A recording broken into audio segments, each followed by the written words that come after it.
Heboh respon, Dasmu etik, Prabowo.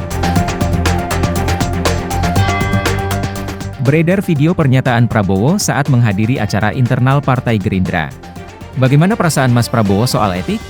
Etik, etik, etik. Dasmu etik. Pernyataan, Dasmu etik tersebut mengomentari pernyataan Capres nomor urut 1 Anies Baswedan yang menanyakan soal etika dalam debat Capres pada Selasa, 12 Desember 2023. Saat itu, Anies bertanya kepada Prabowo perihal putusan Mahkamah Konstitusi, yang membolehkan seseorang yang berusia di bawah 40 tahun, atau pernah menjabat sebagai kepala daerah menjadi calon wakil presiden. Majelis Kehormatan Mahkamah Konstitusi, lantas memutuskan Hakim Konstitusi yang turut memutus perkara itu, yaitu Anwar Usman, terbukti melakukan pelanggaran kode etik berat.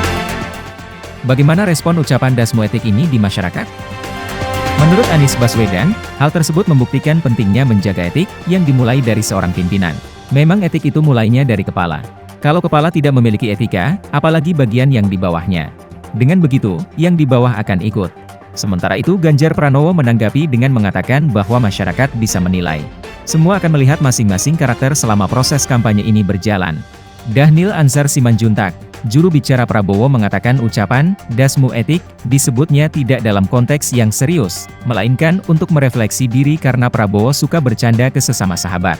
Sementara itu, Sekretaris Jenderal PDIP Hasto Kristianto menjelaskan, PDI Perjuangan sebagai partai yang menempatkan Pancasila sebagai falsafah, ideologi, dan the way of life bangsa, sangat menyesalkan pernyataan Prabowo yang tidak menganggap penting etika.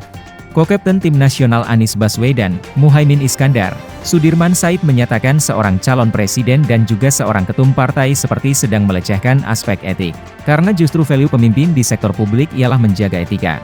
Lembaga analisis media sosial Drone Emprit mengungkap pernyataan soal Dasmu etik mendapat sentimen negatif bahkan sempat menjadi trending topik. Sentimen dominan negatif yaitu sebesar 62%. Sentimen positif sebesar 28% didapat dari klarifikasi bahwa ucapan tersebut adalah candaan. Dan kemudian, apa dampak negatif dari ucapan tersebut? Pertama, ucapan tersebut kontroversial karena dianggap kasar dan tidak sopan oleh sebagian orang. Kedua, ucapan tersebut dapat merusak citra dan reputasi Prabowo di mata masyarakat. Ketiga, ucapan tersebut dapat memicu kritik dan penilaian negatif terhadap Prabowo, terutama dari pihak yang tidak setuju dengan gaya bicaranya yang kasar. Keempat, ucapan Dasmu yang pernah dilontarkan oleh Prabowo kepada Jokowi sebelumnya, juga dapat memperburuk dampak negatifnya. Hal ini dapat mempengaruhi persepsi masyarakat terhadap kepribadiannya dan kemampuannya sebagai seorang pemimpin, dan mencerminkan kurangnya etika dan sikap yang tidak pantas sehingga bisa mengurangi dukungan.